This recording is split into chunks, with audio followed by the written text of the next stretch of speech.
just a bloke in a bar. What is up, ladies and gentlemen? Welcome to Pack Her Up, boys. If you had a big week, just pack it up in your mind. Enjoy the weekend. You've earned it. You've worked your ass off all week. You've earned it. So put it aside. Enjoy time with your friends and family. Don't need to stress yourself about work. That's all ready for you on Monday. Enjoy the weekend. Brought to you by Grumpy Coffee. Head on to grumpycoffee.com.au. Our pods are back. Our pods are back. Trust me, guys, the amount of feedback we've been getting with the taste of the coffee has been phenomenal. Give it a try. grumpycoffee.com.au. Launch specials are nearly over. So the free shipping, the pricing, it is all nearly over. So if you want to try Grumpy Coffee, try now. Or if you've already ordered some and you're thinking about ordering more, get in early, because once the launch is over this first month, the launch prices will change. Like, for example, at the moment, it's free shipping to everything in the country. So that will obviously change. So make sure to get in. The launch special's over, and as always, a massive thank you to everyone that's got around it. To start off with, Sandor, how you going, brother? Good, mate. Speaking of, I just had my first Grumpy Pod experience, actually. You're bloody good. Lovely. It was very good. So good. And also, don't forget, guys, to like and subscribe. Subscribe to us on YouTube, even if you're listening on Apple and Spotify. Subscribe on YouTube, because we've got some massive plans for the YouTube format of the show. Takes 2 seconds, guys, and we've got plenty of content planned. We're going to shake things up. Obviously, you're going to continue to get your normal stuff on YouTube, but we're going to try to add quite a few things. But so hit the like and subscribe. Leave a positive review. We'd really appreciate that.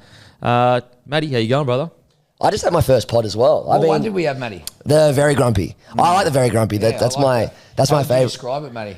Oh, I tell you what, it's like, for some reason, I don't know why, my palate may be off, but I get like this vanilla-y taste from it for some reason. Yeah, I get that. Yeah, it's really good. But yeah, I've been smashing the beans. But yeah, I had my first pod before. It was fantastic. And just for the audience, apparently Matty not sick anymore. Apparently his voice is sweet. Nah, I actually am sick today. I went to the doctor this morning. Bro, how does that happen? I don't know. I'm so off it. You've been sick for like 6 weeks, bro. What I know, and I went on antibiotics. It was the 2-litre water bottle that gave it away for me. Oh, it's fucked. I'm so off it. I finished stop taking antibiotics, mate. Do you take multivitamins, vitamin C, everything? Not really. Well, that's the wrong answer. Oh my god. What's the multivitamins? Bro, you literally get free. You can get free multivitamins off Good Day. Here we go. Here's the ad for Good Day. Get Good Day. Set it up. Because guess what? I hang around this guy all the time. I don't get sick. You know why I don't get sick? Because I actually take like all my vitamins, vitamin C, like the highest concentrate you can get, fish oil, all the vitamins you can get. Guys, go to Good Day, begoodhealth.com.au, use code DMP for 10% off. And if you don't want to be like Matty getting sick for like 6 weeks straight and then lying about being sick, like, Jesus Christ. Maybe you've built up an immunity. Matty is like your son's version of daycare. Mate, seriously, he's sicker than my son. My son has no immunity. You got the immunity system of a baby. Immunity. You've got no immunity to anything. 6 weeks of sickness. So I wasn't lying. I was just in denial. I just wanted to tell Listen to your myself I wasn't voice. sick. He wasn't sick in Greece, though. Like his voice. I can't remember the last time I was that sick that my voice sounded like that. His voice has been like that for 6 weeks. Well, you couldn't allow it, mate. Your voice is It's a thing. It's a thing. So be good health. Head to Good Day. Seriously. I will. My God. It's time. We're going to turn the corner, and it's going to be a great testimonial. Oh, mate, I hope so. Jeez, I hope it can fix him. But boys, how's the week been? What's been going on? What's been going on with yourself, Sandor? Mate, I've got something sad to announce. Oh no, this is right up there with sad, but not sad. So just to pre-frame it. Yeah, Jesus Christ. You had to say like something serious, coffee. And he's sick at the moment too. Thinking that he's dying. No, look, it's right up there with the last time this happened in 2020, but. Mate, I'm actually going to have to, this is announcing it live, I haven't done it with the team yet, but I'm going to have to retire from the Airlocker Training Bulldogs Oztag team. It's just, it's done a number on the body. I've started doing some alternative training, throwing some boxing back in, but mate, I've just gone out there thinking I'm Benji Marshall 05, stepping, the Bumblebees. sprinting, And it's just like, it's just a bit lower back and with everything else that I'm doing. So look. Too much muscle mass. What are you weighing at the moment? 104. Yeah, you can't be rolling around 104. I'm still lightning though. Oh, Running around the field. give me a But break. Granted, it is, the local mixed comp, 18, 19-year-old males and females. But yeah, look, just too harsh on the body. So look, if it's your first time hearing this and you're part of the team, I apologise. Wish you guys all the best, but I'll be there to support you guys in the gym. Mate, you've Hanging done up the boots. Mate, you've done your team dirty. They actually have to say we found out in the media. You could look at it that way, or like the public acknowledgement of the team, and obviously putting some weight behind it. So yeah, Wow. I'm calling it a day. Oh no, what's happened? Have you gone out and done the hammy or what? It's more just I feel like it's my back and hips. Okay. Yeah, loosen them up, mate. Stretch the hip flexors, the glutes. Something has to be sacrificed, and unfortunately, it's that jersey. So you're all weights, mate. You don't do any functional stuff, do you? Hey, see that? I mean, I'd love to say I'm functional, but not really like at the moment. I mean, I'm not known for my footwork, but all of a sudden you get into oztag, and I'm just doing all this sorts of shit. It's, like the great Jake the Muss said, mate. Too much weight's not enough speed, bros. Too much weight's not enough speed. A couple of full-length tries, though, but I don't want to carry on. I just want to keep it humble in retirement. Oh, that'll do me. That'll do me. Guys, the DMP shirts, we do them once a year, guys. Very limited numbers. The most limited numbers we've ever done because these are the highest quality we've ever done. So they're like our bloke shirts, but we've added length. We've added length to them, and also the material is better and different than the bloke shirts. But the cut is similar-ish, but the length has been added. So they're like normal shirt length. Really high quality material, and we will probably next Tuesday is when we will show you. We'll reveal them, but Monday, November the 4th, 6 p.m. is when they are dropping. So make sure to set your alarms, set your shekels aside. The DMP shirts arrive, and they are always a hit. They are our jerseys, and these are usually our biggest drops. So make sure to be there. So that's not this Monday coming, but the Monday after, 6 p.m., make sure to be there. Hello Sport and Bloke, we do once a year, never any more than one a year, so you want to make sure you get there. And also, if you don't grab the coffee or the beer or anything like that, it's a really good way just to support the show. So if you listen to the DMP each week and you're like, yeah, you know what, I haven't actually got anything, grab a shirt. It's a good way to say thanks to Tom and Eddie for all the work they do. Alrighty, boys, but... What else has been happening, Matty? What have you been doing? Well, I got sick of you guys talking about the Menendez documentary and me not knowing about it, so I pretty much murdered it this week. It was so good. No pun intended? Oh, that actually was no pun intended there. I thought it was one of the best shows I've ever watched. Seriously, the documentary or the actual TV show? No, the TV show. Just how they pull you in and out. They make you feel sorry from one episode, then they make you feel sorry for someone else the next episode. I thought it was great. It's insane how.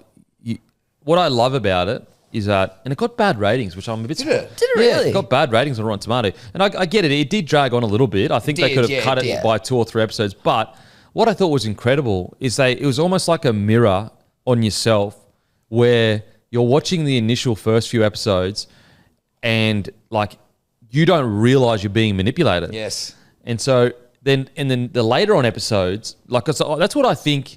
The message of if I was sitting down with the directors and assuming what they were doing, where are you going? I'm just moving this. You can't see it. Fucking hell! So people don't realize this. He doesn't actually have OCD, but he has something close to OCD.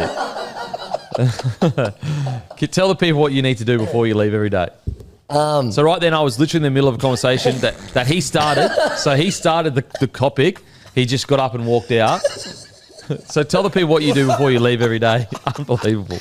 Yeah, I'm pretty weird. Whenever I lock my car, I have to check every single door's locked. No. Probably 3 times, and the boot. Every PowerPoint goes off. I have to check the doors locked at least 3 times. It drives my missus crazy. And you reckon it's not OCD? He said it's not OCD. Come on, Matty. It's OCD like. It's OCD like.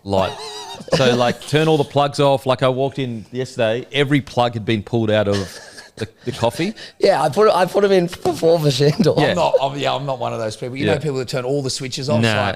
Is it that big a deal? Yeah. Look, I'm happy to turn the switches off. He turns the switch off and he pulls the plugs out, which makes no sense. If the switch's off, the circuit is open. I know, but I think in my head I'm walking Are you doing away. that at home as well? Yeah. So you unplug at home as well. Yeah. So microwave restarts everything. Yeah. Holy. Wow. Except the fridge, obviously. But I have it in my head that, you know, if I leave it in, it's going to cause a fire and then it's going to be my fault. Like, I just wig out about weird shit. Oh my God. But it's off though. The circuit's open. I know. It's a battle I have with my own mind. I know it's stupid. But That's great stuff. Yeah. That's great stuff. No, anyway, what we were saying about the Menendez thing is like the first 4 episodes, you're just fully engrossed in it. And then the back half of it, it's like a mirror. Like, because everyone believes they can't get manipulated. Like, everyone feels like, no, I'm switched on enough to know whether I'm being manipulated by the media, by a movie, by a documentary. And this does such a good job of just putting that mirror in your face going, you've been manipulated the full first half of this. You thinking you know what's happening until all of a sudden there's a whole episode where it's from the dad's perspective and all of a sudden you're feeling sorry for him. Whereas before, he was just othered. He was just a person that didn't matter. Oh, yeah, he got killed, but he's a piece. You hated him. So who gives? Then by the end of his episode, you're like, don't get me wrong, if he did what they said he did, you don't understand him. But there's doubt there going, hang on a sec, is this just a dad that A, was physically abused by his own dad and he just was a harsh upbringing, and B, that had started something from nothing and he just wanted his kids to be as tough as him? Like, it's such a good job of making you go, realize no matter how smart you think you are, you can be manipulated by the media and movie. I didn't realize until we reflected on it last week with Jimmy, and then I was like, holy shit. That's true. We did get manipulated. And we're on this emotional roller coaster. But I started differently. I started believing, no, I don't think this has happened. And then I flipped back on, oh shit, it did happen. And then flipped back again. It's like, nah, it didn't. I watched the Vince McMahon doco too. That was oh, how good is it? It took me back to the heydays. I'm actually still. So I don't know if you guys do this, but when you've got a wife that you actually enjoy spending time with, like some crazy weird couples that stay together hate each other, there's all of these, whenever you're about to, like, let's say you're traveling and you're about to watch a good movie or TV show, if you're actually a good husband, you'll go, ooh, is that something that we need to watch together? And so the Vince McMahon one, I actually was about to watch it, and then I sent a text to the missus and she's like, no, it's all right, you can watch it. But I felt there was a hint. The force was in me. The force was strong within me, and I was like, you know what? She said it's okay, I can watch it, but I'm feeling a hint of like a test here. And so I was like, no, it's all right, I don't watch it. She's like, no, it's okay, I don't watch it. And I was like, oh, I just didn't think you would watch it. And she was like, oh, no, I do want to watch it, but you know, you can watch it if you want. And I was like, oh, and I was like, no, I'm not going to watch it. So I played it smart, but at the same time, so I've kept it spare to watch with the missus. But I haven't watched it yet because I've kept it spare to watch with the missus. But it was a bit of smart footy with me. She threw out the it's okay, you can watch it. It's like the old, it's okay, you can go with the boys. So like you ask her on Monday, it's okay, you go with the boys. Yeah, fine, don't worry about it. Get close to the weekend. And it's just, so what's funny is actually my wife now would actually not give a shit if I did that. But let's just say I've had a past girlfriend that this actually happened. So like I never went out with the boys or whatever, just a toxic relationship. Yep. And like I was always like, you can go out with the girls, I don't care. Of course. But what she wouldn't go out with the girls because she thought then that would give me permission to go out with the boys. So it was this weird this psycho crazy stuff. Anyway, I remember this one time, like a whole week before, I was like, I want to go out with my mate. He's like, it'd just be me and him, couple of beers. So the start of the week, yep, sweet, all good, blah, blah, blah. I'm like, oh, man, how good. Like, I've got in early. I've explained it all. She's got time to be able to do what she wants to do. And this is years and years ago, guys. This is like 10, 12 years ago, maybe even longer. We've all been there, bros. Everyone's been there. It's learning. It's growing up. Anyway, so we get to the day of it. And I'm like, okay, the day's coming. I'm about to go out. This is great. You know, I haven't been out in literally months.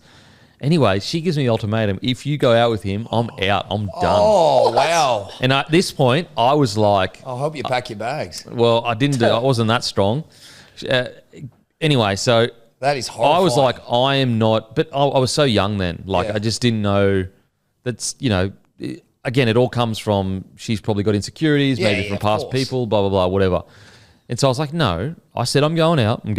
Anyway, so go out, got home late at night. Everything was packed. She was gone. No way. Wow. Yeah. This is like, I was so young. I was like 18, 19, super young. Still, that's freaking crazy.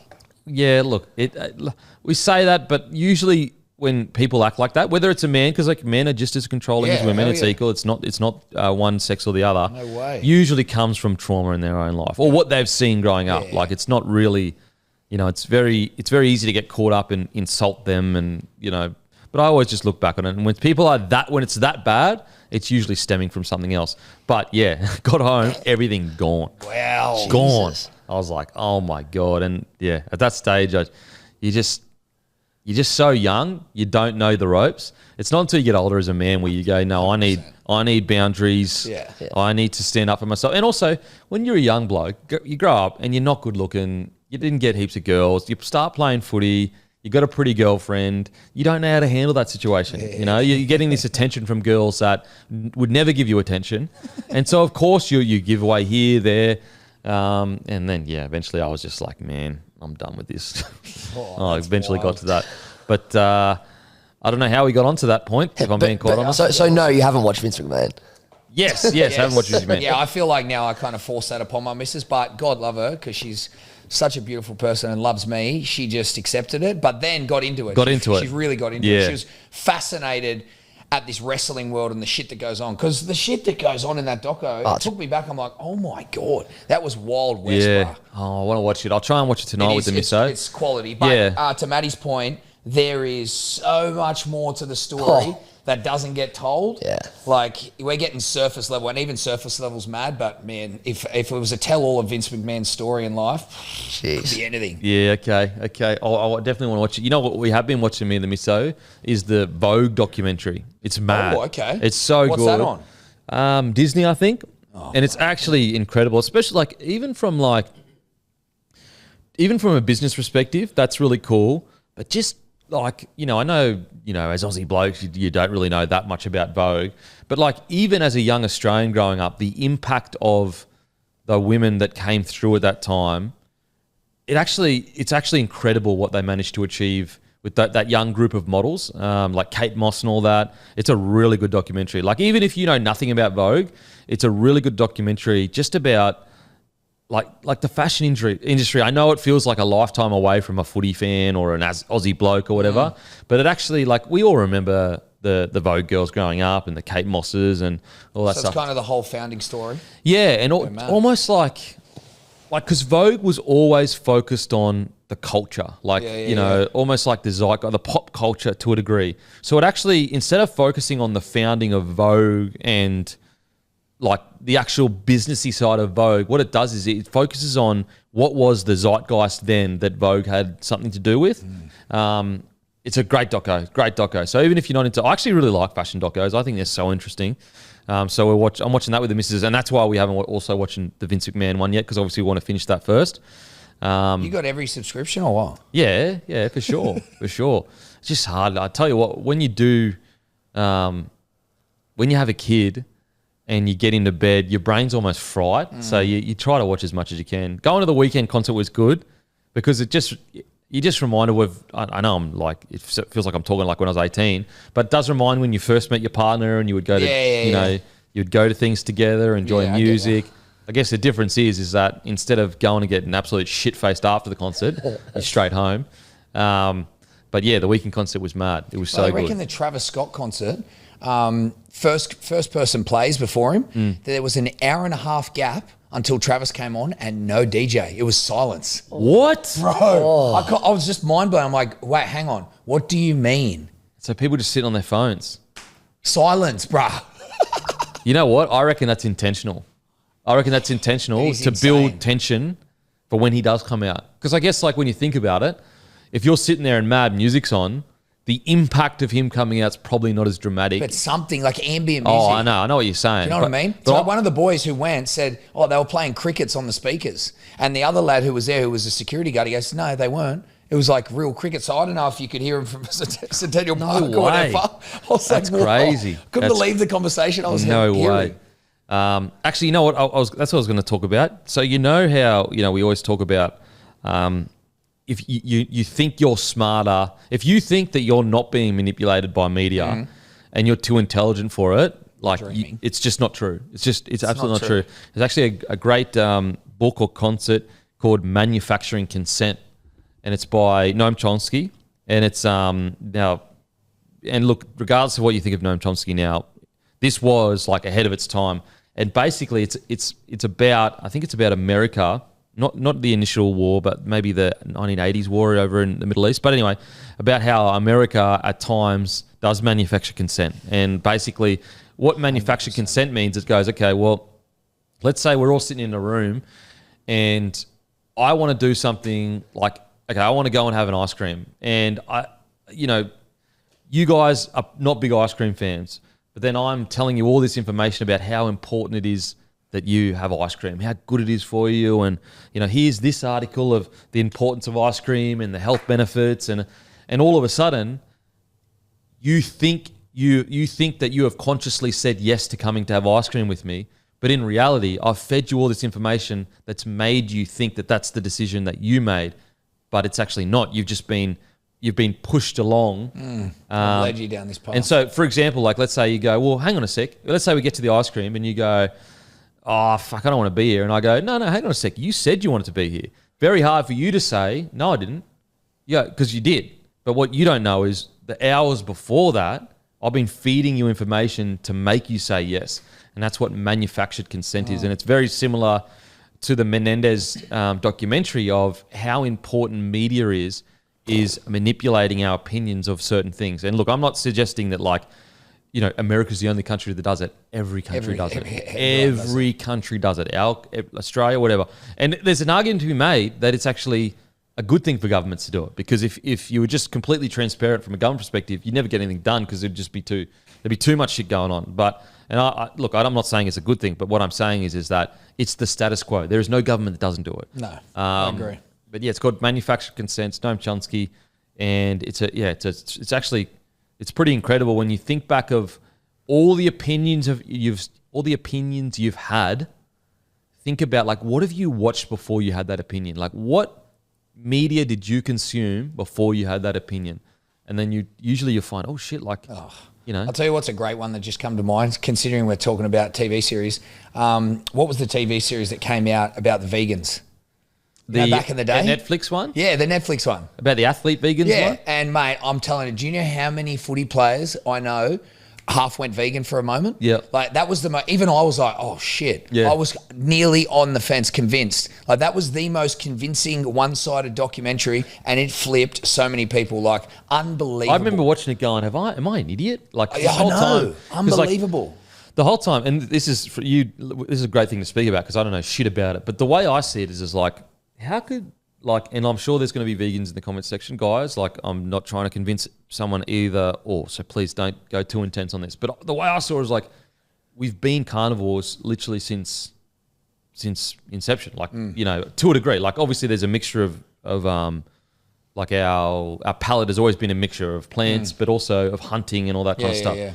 So how could we all of a sudden just not be that? I don't understand. And even taking away the content, it was that was the most manipulating piece of So what ended up coming out with all that? What was the debunking of it all? Well, yeah, the guy who led it ended up going on a few podcasts, going back and forth with people. But like anything, any extreme action or anything all one-sided normally gets debunked or left behind now. I wouldn't sit here and say everyone has to eat carnivore, everyone has to eat. It's not the case. Yeah. It's a mixture. But it was so one-sided. It was really the first major piece of content that I can remember that was so heavily skewed to one side, and it was wow. That nearly gotcha kind of thing. Yeah, where you nearly was oh shit, I'm all in, and then realized, crazy. Look, I don't know I don't know anything about nutrition or whatever, so maybe the way I see most things is the truth is usually somewhere in the middle.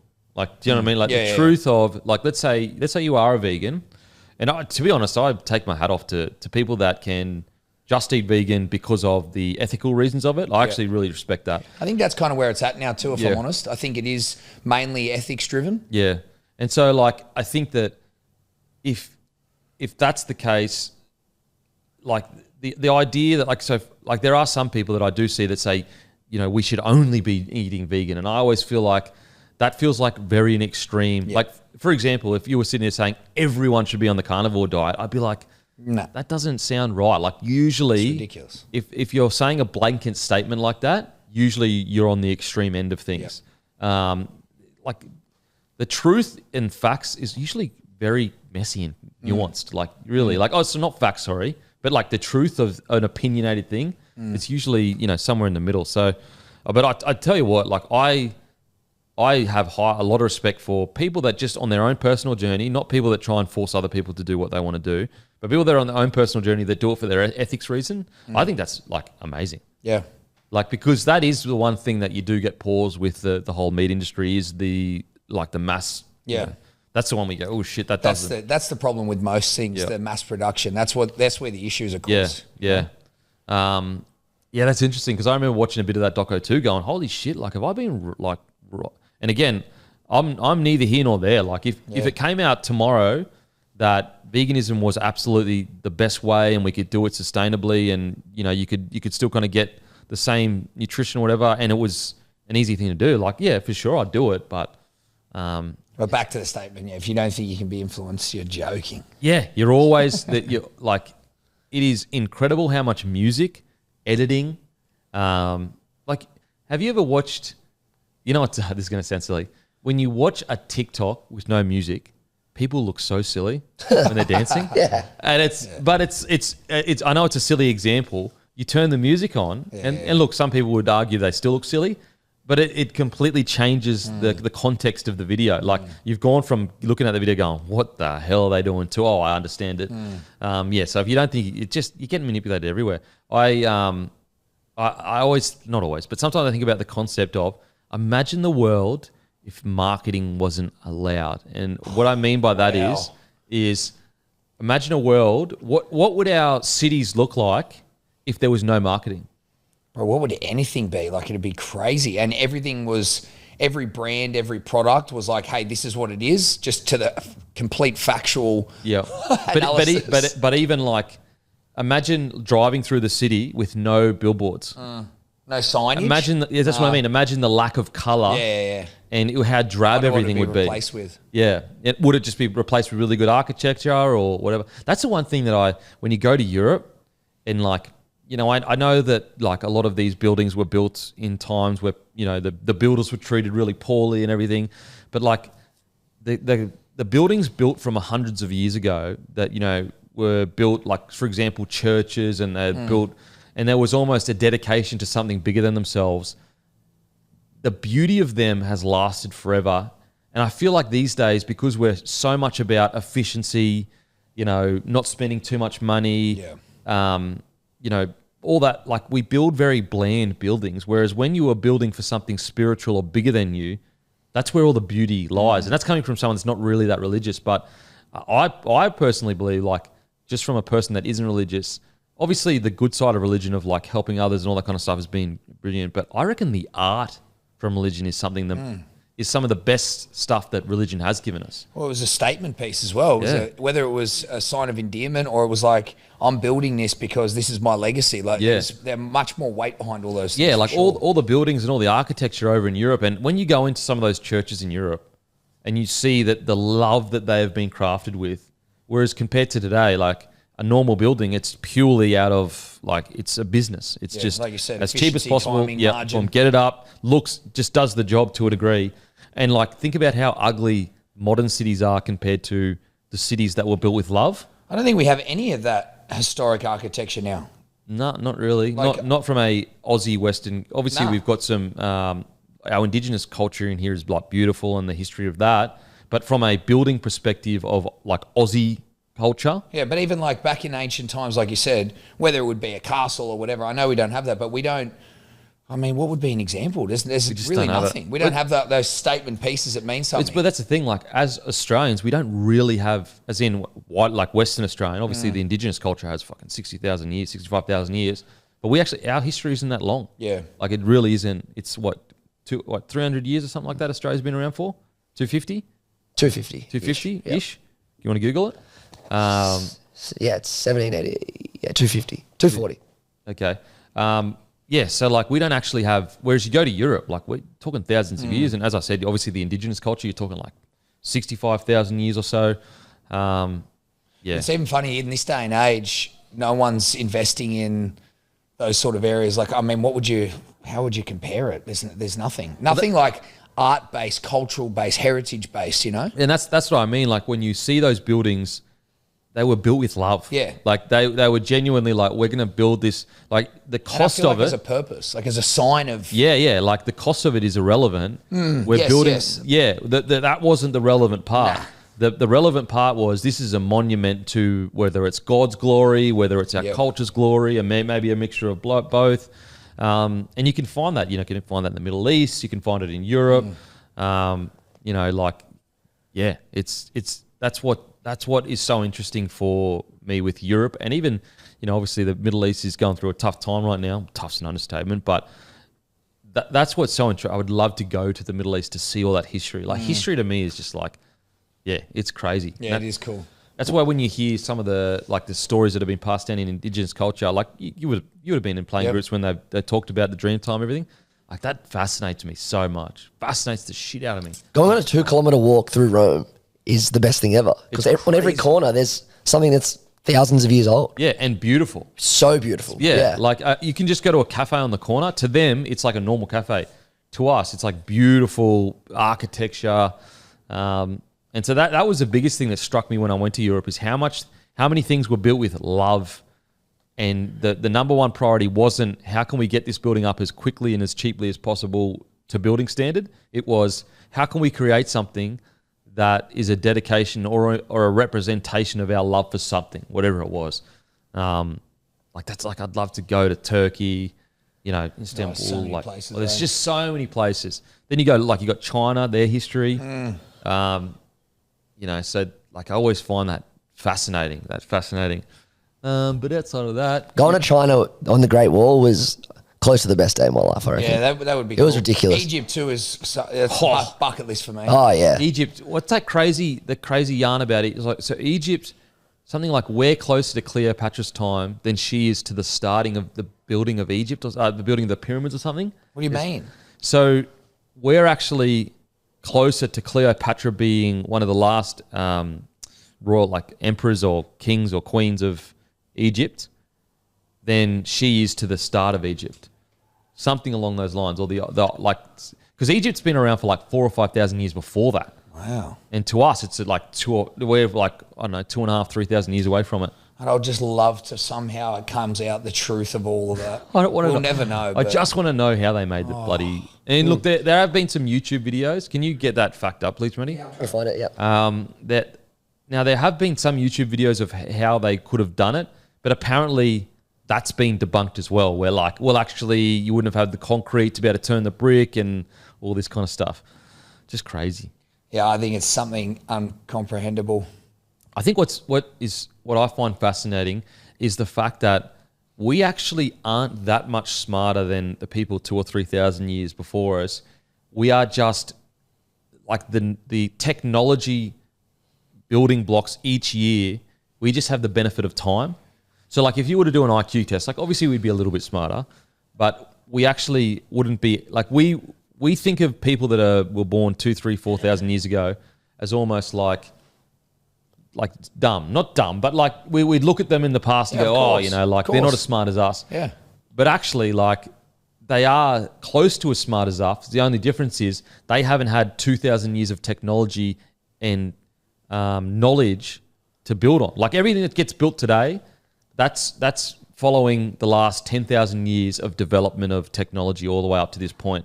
And so it's actually not an intelligent gap; it's a time gap. Yeah.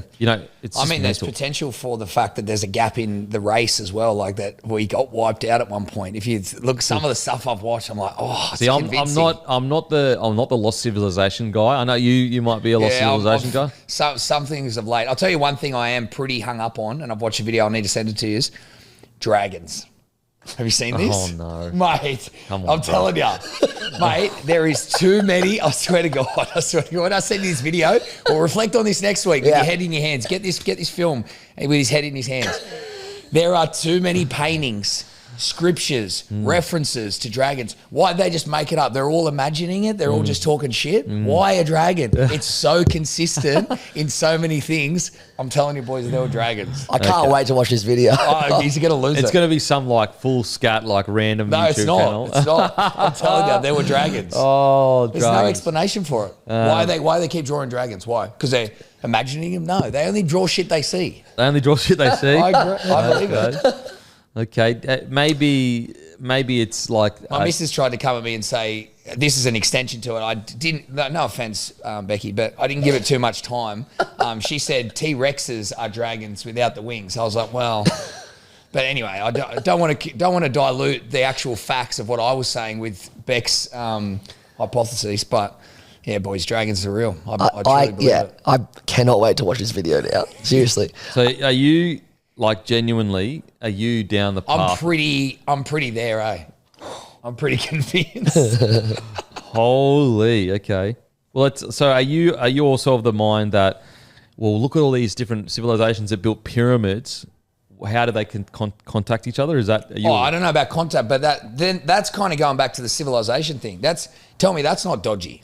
Well, I think it's a natural, like human nature to build a pyramid is almost natural. Like when you were a baby, you built sandcastles almost like that. It's like that's almost an obvious way to build something. Big foundation, build up. I think what gets you with the pyramids is it's the detail, and then it's the mathematics behind it, and then it's the precision. I think that's what comes undone with all the story of like, we're not just building sandcastles. Like it's the mathematics and the intricacies behind it that I think makes it a bit like, well, what's going on here? This isn't normal. Yeah, like I do think that it's incredible that the math behind it, and that's what I find so fascinating is like we just think, oh, they didn't know maths like us, but it's more just they haven't had the time of technology to. You know, when they talk about if you get a millimeter wrong down here, you've completely ruined it by the top, and their just precision is on point. So it just doesn't make sense. It's crazy. It is crazy. I like that. So you're a bit of an alternative history guy. You reckon? Yeah. Look. Are you a Graham Hancock I'm open-minded. Is probably the way I'd describe it. Open-minded, okay. And everyone else is closed-minded. Are you a Graham Hancock guy? I don't mind him. Yeah. You dabble in the Graham Hancock. I dabble. Okay. He's got a new Netflix doco out. Oh, really? Have you seen the first one, Ancient Apocalypse? Yes. Okay. What did you think of that? Well, Got around it? Yeah, I liked it. No, mate, you're not alone. Like, there's a lot of people that I like to be intrigued. I think. Yeah, like ultimately, I'll make my own decision. But now, he's got two, like the second one out now. Look, we'll see what you boys think next week about the Dragons when I start with the video. You know what? I'm gonna Google this crazy fact. Oh no, I've got it. The Cleopatra one. Cleopatra was closer to the invention of the iPhone than the Great Pyramid of Giza. No, how? Because the pyramids were around for thousands of years before she arrived, bro. That's what's meant to. 2,500 years. Same, bro. It's lost civilization. I'm telling you. Have you watched that lad? He's on Instagram. He's American, and he speaks about like ancient scriptures, and he refers to this race, alien race that's come down. But he's been on all the big podcasts. Mate, you're deep. Oh, mate. Alien race. You're sheltered. So you're down the alien race route. Yeah, I don't know what they're called, and he's read all the ancient scriptures and like it's wild. So you reckon? So okay, let's just. So you reckon either no one else is reading what he's reading, or like why does he have the insight that everyone else doesn't have, or it's a question I ask myself. Is it being suppressed? Well, what's your thoughts there? Well, I agree. Like, why is it he the only one talking about it? Why are we sheltered? But then, the other side of me is like, it's supposed to be sheltered. There's people that rule the world. And then I got that little voice in my ear. Okay. Not the Illuminati, but that kind of vibe. But it's crazy. So he basically thinks we're an alien race and we're like the offcuts of, and they've come to Earth to start a new civilization. Like Prometheus almost. I don't know what they call them. Yeah, there's a movie called Prometheus, and it's a little bit similar to that. And there's these ancient scriptures that apparently are like real, and he's reading. I'm not that far down the rabbit hole. Like I don't think alien races, but I'm more than I don't know if I'm convinced, but I'm open. I do think like if you were to say that there were maybe some civilizations that were more advanced than we thought they were, I could see that for sure. I just like the full on, or the Dragons one for me. Dragons one should be the least of your worries. Yeah, I don't think dragons are real. I think we'll get you over the hump on the dragons. I think the alien civilization that's come down and started a new race, that's a tough one. That's a tough one. But the dragons, can't go there. mate, we're very close to turn the corner. I do think though that like think about how much like even if think about a story that let's say you're out with your mates and then you hear that story a few years later. How different that story is than what actually happened. Even if you were there, but how much your memory can just change. And so sometimes I do think like with the passing of time, with history, like how could we get it so accurate? Like clearly there's we don't know. That's what I mean. Like I do think there's a lot of stuff that we just assume that isn't actually accurate. I do think that there could be a chance that none of it's proven, true? Even like Big Bang Theory, all this stuff. None of it's proven. It's not proven though. It's likely, but the problem is that most scientists don't actually work in this is a fact. They work in with the evidence we have, this is the most likely scenario. But yeah, like so I do think that there probably are some civilizations that were a bit more advanced than we probably give them credit for. Now I don't think they're like advanced as we are right now, but to think that there's like an ancient civilization that got wiped out and we just haven't found anything of it. If the evidence was to come out, that would be incredible. If everything I've watched, I haven't seen compelling evidence yet that's a thing. Then you watch one of those random videos that shows like our planet in our solar system and then it's another billion solar systems and another billion. And you're just like, just don't even think about it. It's a waste of time. Well, and that's only in the knowable universe. That's what I mean. It's only in like a viewership. Like they reckon that if you were actually to work out how many galaxies and whatever out there, each grain of sand on Earth is worth 1 billion galaxies. That's how big the space is. That's the one I'm talking about. Yeah, I'm with you. That didn't blow your mind. That did. So like, I think that it's a guarantee that there's life out there. Like it's guaranteed. You'd be an idiot to think we're the only ones. It's a mathematical impossibility, in my opinion. Now the argument against it is that maybe we are such an anomaly, like it is so hard for not only life to be created, but for life to get to a point that it is sentient. Because we're still unsure how that happened. That's what I mean. We're still unsure how we became actually sentient. So if you're religious, you would believe that that's a God thing, like we were put in there by God. And if that is the case, then there shouldn't be other people because obviously, or unless God has other people. But if it's a natural occurrence that eventually you will become sentient or conscious. Right, that'd be right up there. You know, let's just say I was a genie and I gave you 3 wishes. One of mine would be, all right, let's go through a time where, and I want to go, take me back. I want to see. I want to see it all with my own eyes. I want to see the first humanoid or whatever that became conscious. Like what happened? Like what was the thing? Back. I want to know everything, history, proper, see it. Yeah, I just want to know, like... That's a mad wish. Did they wake up and realize what was happening? Like what... Do you know what I'm saying? Yeah. Like what was the point between a sentient being that remembers things, that like has a memory, knows where they're at, and just obviously an animal that doesn't have that? Where was the line before... And I don't want to be rushed either. I want to watch this sentient just getting around by himself. Wigging out. Fuck. Wigging out. And also, like, was it multiple? Did they have to mate together to create other conscious beings? Yeah, well, that's another thing. Chicken and the egg. It's a real rabbit hole. There you go. It's all been sorted. Aussie footy shorts. Don't forget, guys. Aussie footy shorts. We've got maroon. We've got the blues. We've got the black and white. They're pretty much a lot of the bloke Aussie footy shorts are sold out. But there are still some left, so you don't want to miss out. Get around Aussie Footy Shorts. They got the best footy shorts in the business. They do custom shorts as well. Head to their website, grab some footy shorts. Massive thank you to Aussie Footy Shorts for partnering with the show. And also, massive thank you to Sportsbet. Give us a follow on the feed, guys. Always a pleasure working with Sportsbet, the partners of the show. Give us a follow on the feed. I've got my horse tips up at the moment, and it's a good way to support the show. Now, look, let's get some footy chat. Hey, and also, guys...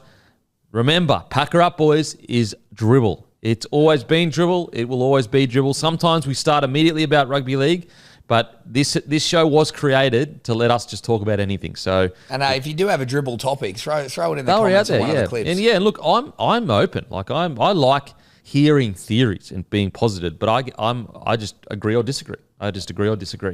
Alrighty, New South Wales coach Laurie Daly is considered one of the front runners to be New South Wales coach. Their only hurdle is the fact that there's a betting agency that could prevent it. I What like. does that mean, Kempy? Oh, well, like he's works with the betting agency, Gotcha. and apparently you can't be a coach if you work with the betting agency. Look, I don't like Laurie Daly. Yeah, sure. I'd probably go Paul McGregor. I've said this. I think he'd be a good Origin coach. He was their defence coach in their back-to-back years. I like Paul McGregor, but Laurie Daly as well. I do think Laurie Daly doesn't get enough credit for how well he handled playing against such a tough side, all the media scrutiny, all the negative chat. He never was rude or anything like that. Handle it with unbelievable class. Laurie Daly beat the greatest rugby league team that's ever been assembled in 2014. I thought he carried himself really well. Like the conversation we had around Madge, and it was probably a little bit more polarising and obvious. I'd love to get a little bit of feedback and insight for Laurie as to like, what's his growth been in the game? What's his perspectives and opinions? Where does he think things need to go? I'd love to see some of that statement or coverage come out to get me on the bandwagon. But I think, back to your point, the way he carried himself, he definitely has put his best foot forward. I liked them when we got Madge last year. I just like the idea of having someone that's coached in the NRL recently. So that's why I agree with that. I'm with you on McGregor. Oh, for really? Sure. Yeah, I think he'd be my favourite for sure. Yeah, I It like just it. makes sense. He's old school. He's tough. He played for New South Wales, didn't he? Yeah, I played like 20 games. Yeah, played heaps. I don't know if he's getting that much of a shout at the moment, but I think he'd be great. I guess maybe just because he's been out of the picture for a while. Yeah. Has he been doing assistant coach stuff like recently? Yes, I'll Google it. He's been somewhere. We just don't have that generation like Queensland do, the luxury of them potentially being a coach. Like I think the last time we had this conversation, I don't know if anyone stands out. You know, we're talking the Brad Fittler era, but now coming down one. Well, it's almost like that long dominance of Queensland robbed New South Wales of that next generation of legends that could just step into it. But yeah, I like Mary McGregor. Maybe that's because I've played under him. I don't know, but Like I'd love Fitzy as a coach if he wasn't an Oh, coach. oh yeah, 100%. Fitzy would be No-brainer. gone. He'd be gone. But yeah, I think Paul McGregor. But Laurie Daly, I do think that it doesn't get talked about enough. The fact that look at the team he was playing against. Like it was so hectic. So yeah, I guess we'll see. What's chat been on? Have you ever heard much chat around like what Matty King's like as a coach? Well, the only thing with Matty King is I guess I'd want to see him as a head coach first, maybe.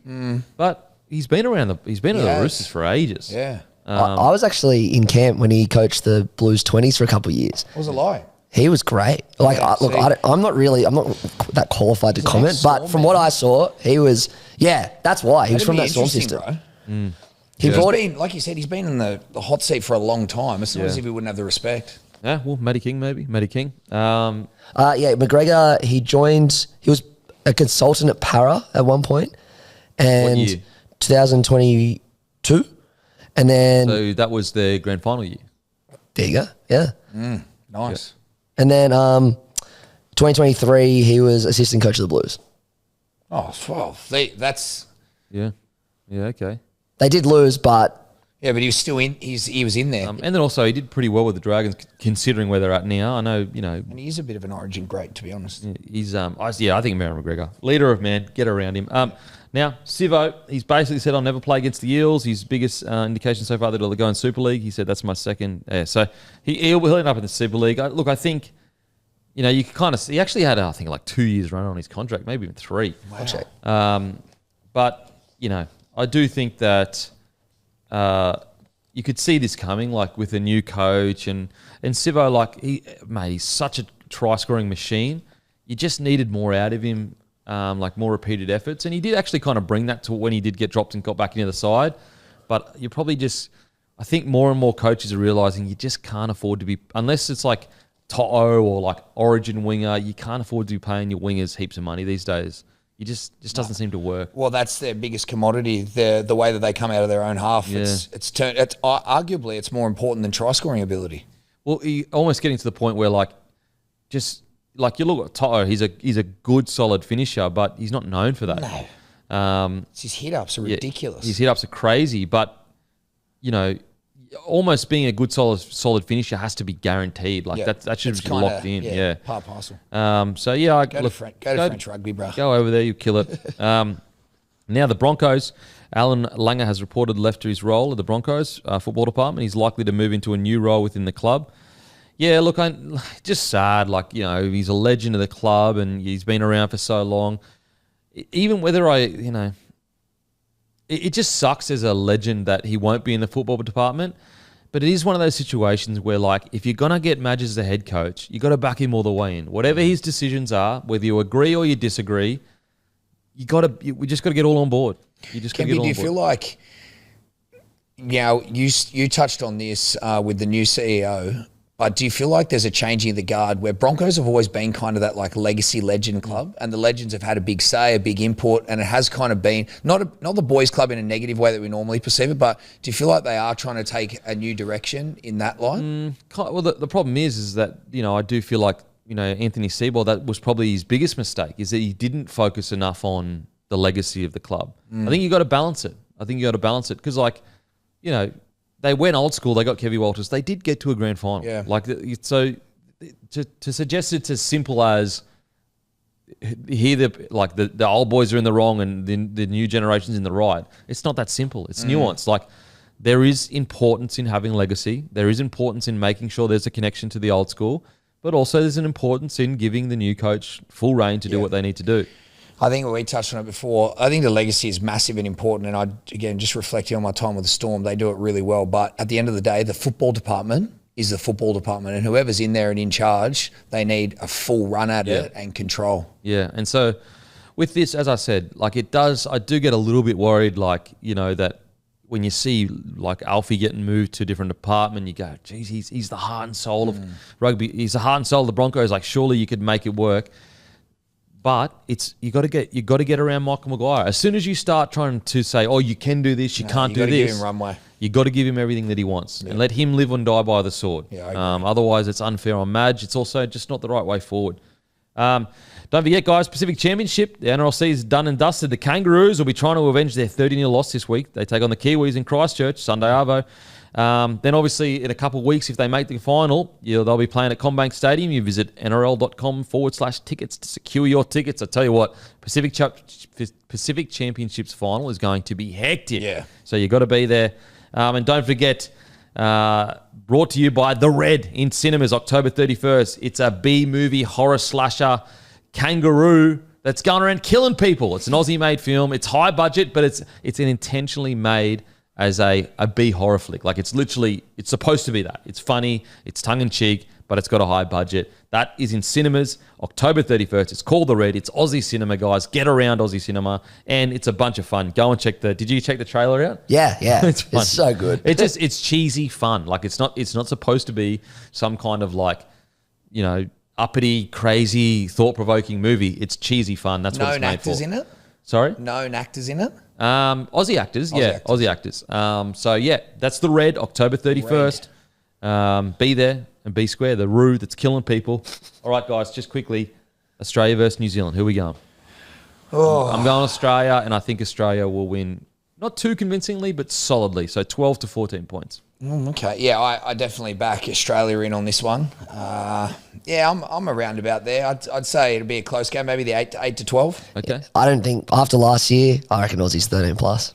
Okay, you reckon they're angry? They're frothing at the bit? For sure. Yeah, okay. I'm so keen for Tonga versus New Zealand next week. I reckon that's going to be a ripper. that'd be good. That's in Auckland as well. Because that'd be to make the finals, wouldn't it? Yeah, most likely, yeah. Yeah, because so I don't really know how, if the Kiwis lose to Australia, then that is a qualifying game. Yes, yeah. Whereas if Kiwis beat Australia, then what happens then? Well, then Tonga play New Zealand, and if Tonga win, everyone's got one win.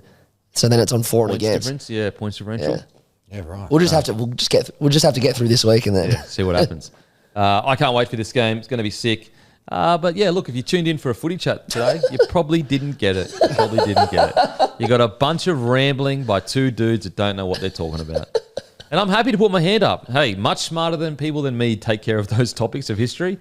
I'm just a dumb footy player doing my best. Is that fair? Yeah. Pretty fair? Pretty Are we all in accurate. the same boat here? We're all kind of agreed that was Utter dribble. Yeah, it's a shared, Oh, it was it's a nonsense. shared vision. It was a shit show. Yeah. We're not the brightest, sharpest tools in the shed. We get it. Thought provoking though. Hey, listen, Oh, yeah. it made you think, didn't it?